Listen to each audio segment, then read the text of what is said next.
Question number 7. What is the length of arc intercepted on a circle of radius 14 cm by the arms of a central angle of 45 degree? चलिए statement को diagram के जरिए समझते हैं। एक circle है जिसका रेडियस है 14 सेंटीमीटर और सेंट्रल एंगल दिया गया है 45 डिग्री। हमें फाइंड करके दिखानी है लेंथ ऑफ आर्क कितनी होगी, length of arc find out करनी है। ठीक है, चलिए सॉल्यूशन स्टार्ट करते हैं कि रेडियस ऑफ द सर्कल है 14 सेंटीमीटर, थीटा दिया गया है 45 डिग्री। एंगल हम जानते हैं कि सर्कुलर सिस्टम के अंदर एंगल हमेशा रेडियन के अंदर मेजर होता है, इसलिए हमें इस थीटा को डिग्री से रेडियन के अंदर लेके जाना होगा। तो डिग्री से रेडियन के अंदर लेके जाने के लिए हम क्या करते हैं, पाई बाय 180 से मल्टीप्लाई करवा देते हैं। ठीक है, आफ्टर सिंप्लीफिकेशन 45 मल्टीप्लाई पाई की वैल्यू रिप्लेस करवा देते हैं 3.14 डिवाइडेड बाय 180 रेडियन। कैलकुलेटर से इसको सॉल्व करने के बाद आंसर आ जाता है 0.7854 रेडियन। ठीक है, हमें फाइंड आउट क्या करना है, length of arc find out करनी है। लेंथ ऑफ आर्क फार्मूला लगा देते हैं। लेंथ ऑफ आर्क मालूम करने का फार्मूला क्या हुआ है कि L इज इक्वल टू होता है R मल्टीप्लाई बाई थीटा। ठीक है, ये थीटा है, ये थीटा है। ओके, मैं यहाँ लिख देता हूँ R multiply by theta. Value replace करवा देते हैं तो लेंथ बराबर आ जाती है 14 मल्टीप्लाई ये थीटा की ये वाली जो वैल्यू है ना हमारे पास, इसको पुट करवा दें तो ये आती है 0.7854। कैलकुलेटर से मल्टीप्लाई करने से आंसर आ जाता है 10.99 मीटर, क्योंकि हमारे पास रेडियस और लेंथ ऑफ आर्क का यूनिट सेम होता है। रेडियस मतलब मीटर में गिवन था, तो हमारे पास लेंथ ऑफ आर्क भी किस में आ गई, मीटर के अंदर आ गई है। Now the next question is question number 8. Find the radius of circle in which the arms of central angle of measure 1 radian, cut off an arc of length 35 centimetre. इस question के अंदर हमारे पास क्या given है, दो चीजें given है। एक तो लेंथ ऑफ आर्क गिवन है 35 सेंटीमीटर और सेंट्रल एंगल गिवन है 1 रेडियन। फाइंड आउट करना है रेडियस ऑफ द सर्कल। आइए इसको डायग्राम के जरिए समझते हैं। दिस इज अ सर्कल, ये सर्कल का सेंटर और सेंटर से इसकी बाउंड्री तक जो डिस्टेंस होता है वो होता है radius of the circle. Radius of the circle हमें फाइंड आउट करना है।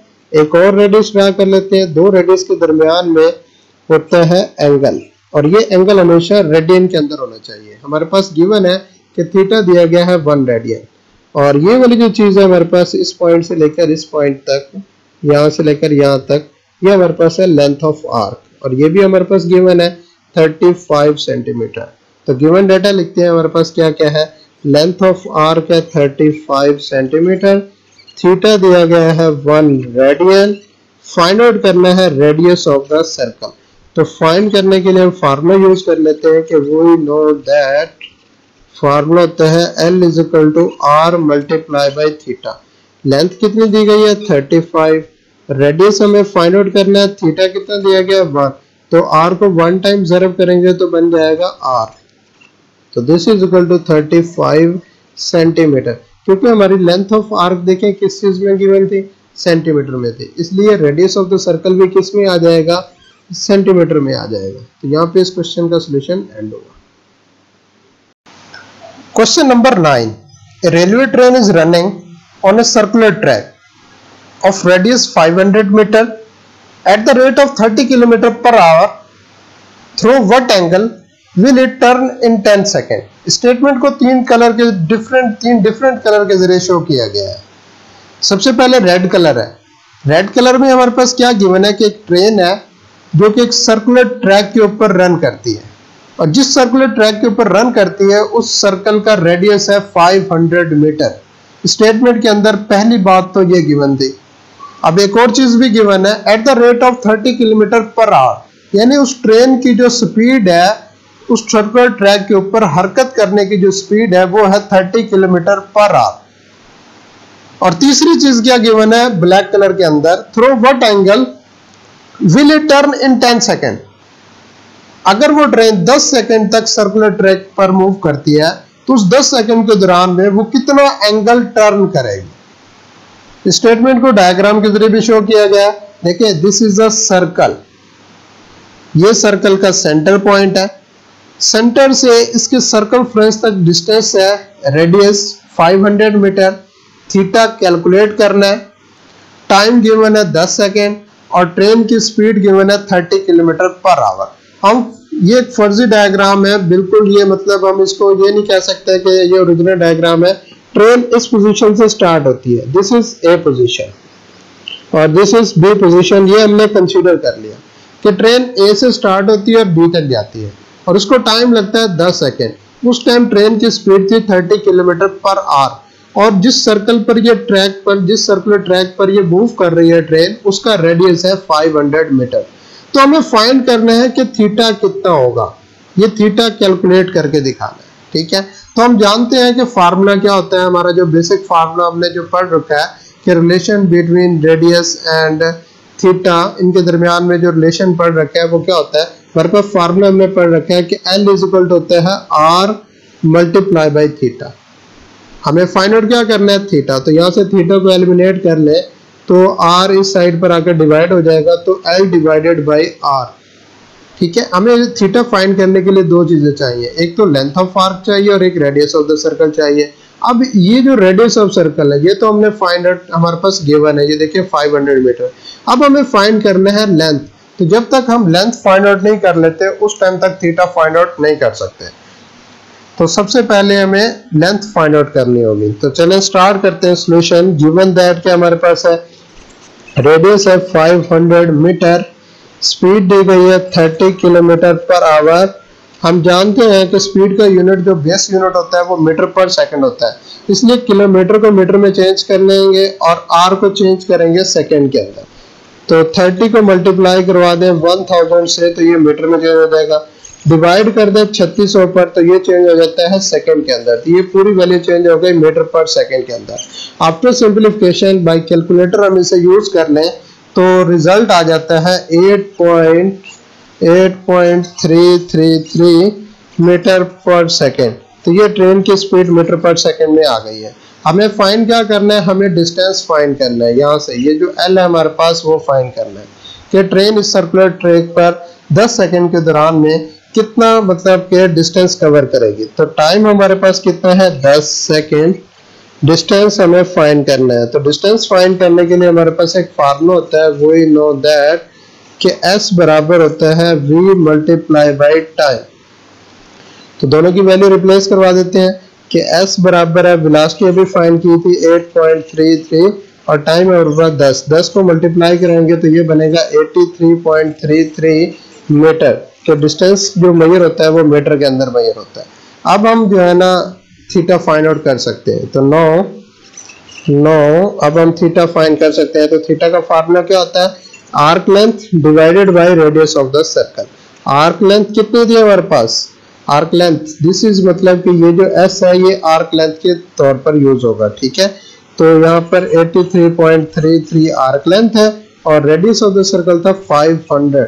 जब 83.33 को 500 पर डिवाइड करते हैं तो आंसर आ जाता है 0.166 0.166। थीटा हमेशा किस में मेजर होता है, रेडियन के अंदर मेजर होता है। तो हमने थीटा को कैलकुलेट कर लिया, थीटा की वैल्यू क्या निकाल ली हमने 0.166 radian. Question number 10. A horse is tethered to a peg by a rope of 9 meter length and it can move in a circle with the peg as center. If the horse moves along the circumference of the circle, keeping the rope is tight, how far will it have gone when the rope has turned through an angle of 70 degree? Statement में हमें क्या given है, एक horse एक रस्सी के साथ बंधा हुआ है जिसकी लेंथ 9 मीटर है। अगर हॉर्स सर्कल पर मूव कर सकता है और 70 डिग्री टर्न करता है तो तब वो कितना डिस्टेंस कवर करेगा। क्वेश्चन में हमें क्या बताया गया है कि एक हॉर्स इस पोजीशन से स्टार्ट होता है, this is position number A और ये पोजीशन बी। एक हॉर्स एक रस्सी के जरिए बंधा हुआ है, रस्सी जो है ना वो टाइट हालत में है, टाइट हालत में है, इस वजह से ये मतलब रेडियस ऑफ द सर्कल बन जाएगा 9 मीटर। अगर वो हॉर्स 70 डिग्री टर्न करता है तो तब लेंथ ऑफ आर्क कितनी होगी, यानी कि हॉर्स कितना डिस्टेंस कवर करेगा। ठीक है, तो यहाँ पर बहुत सारे स्टूडेंट मिस्टेक करते हैं कि डायरेक्ट फार्मूला अप्लाई कर देते हैं L equal to R multiply by theta, लेकिन हमें यहाँ पे देखना है कि ये थीटा देखें डिग्री में गिवन है, तो जब तक हम इसे रेडियन में कन्वर्ट नहीं कर लेते उस टाइम तक हम फार्मूला अप्लाई नहीं कर सकते। तो सबसे पहले लिखेंगे रेडियस, रेडियस हमारे पास है 9 मीटर और थीटा हमारे पास दिया गया है 70 डिग्री। 70 डिग्री को रेडियन में कन्वर्ट करने के लिए 5/180 से कर देंगे मल्टीप्लाई, तो थीटा बराबर है 70 multiply 3.14 divided by 180 radian. After simplification result आ जाता है 1.22 रेडियन। तो यहाँ से हमने थीटा की वैल्यू निकाल ली कि थीटा हमारे पास आ जाता है 1.22 रेडियन। अब हम फार्मूला अप्लाई करेंगे। वी नो दैट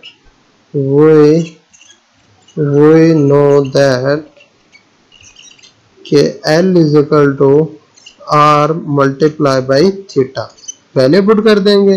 रेडियस हमारे पास 9 है, थीटा की वैल्यू निकाली 1.22 और मल्टीप्लाई करने से रिजल्ट आ जाता है 10.98 मीटर। तो हॉर्स डिस्टेंस कवर्ड हमने फाइंड आउट कर लिया। हॉर्स डिस्टेंस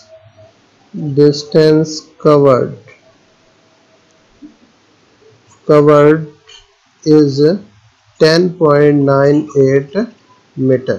ठीक है, ये हमने रिजल्ट निकाल दिया। Now the next question is question number 11. The pendulum of clock is 20 centimeter long and it swings through an angle of 20 degree each second. How far does the tip of pendulum move in 1 second? Statement में क्या given है, clock के pendulum की length 20 centimetre है और अगर pendulum 1 second के दौरान 1 डिग्री टर्न करता है तो तब 1 सेकंड के दौरान पेंडुलम की टिप कितना डिस्टेंस कवर करेगी। डायग्राम के जरिए सीखते हैं। ये एक फिगर बनाई हुई है कि हमारे पास पेंडुलम की ये जो लेंथ है वो 20 सेंटीमीटर है। This is called radius of the circle, क्योंकि पेंडुलम फिक्स पॉइंट पर होता है और इस फिक्स पॉइंट के अराउंड मूव करता है, इसलिए वो सेंटर पॉइंट है। सेंटर पॉइंट से ये रेडियस हो गया और 20 डिग्री टर्न करता है, तो फाइंड क्या करना है कि ये कितना डिस्टेंस कवर करेगा, ये हमें लेंथ फाइंड आउट करनी है। This is the arc length. सबसे पहले ये जो हमारे पास डिग्री है इसको कन्वर्ट करेंगे रेडियन के अंदर, उसके बाद फार्मूला लगाएंगे और सॉल्व कर देंगे। तो गिवन लिखते हैं कि रेडियस है हमारे पास 20 सेंटीमीटर, थीटा हमारे पास है 20 डिग्री, डिग्री को कन्वर्ट करेंगे रेडियन में, तो 5/180 से कर देते हैं मल्टीप्लाई, तो ये रेडियन में कन्वर्ट हो गया। तो थीटा बराबर आ जाता है 20 मल्टीप्लाई पाई की वैल्यू पुट कर देते हैं 3.14 और डिवाइडेड बाई 180 रेडियन। कैलकुलेटर से इसको सॉल्व कर ले तो थीटा हमारे पास आ जाता है, थीटा बराबर आ जाता है 0.349 रेडियन। तो यहाँ से हमने थीटा को डिग्री से रेडियन में कन्वर्ट कर दिया। अब हम फार्मूला लगा देते हैं कि L इज इक्वल टू होता है L, फार्मूला लगाएंगे we know L is equal to R multiply by theta. ठीक है, तो यहाँ पे हम वैल्यू पुट कर देते हैं कि रेडियस ऑफ द सर्कल है 20, थीटा निकाला 0.349, तो कैलकुलेटर से मल्टीप्लाई करेंगे तो रिजल्ट आ जाता है 6.98 सेंटीमीटर। तो यहाँ पे हमने length of arc find out कर ली है कि मतलब कि जो पेंडुलम की टिप है 1 सेकंड के दौरान में कितना डिस्टेंस कवर करेगी। 6.98 सेंटीमीटर का डिस्टेंस जो है ना पेंडुलम की टिप कवर करेगी।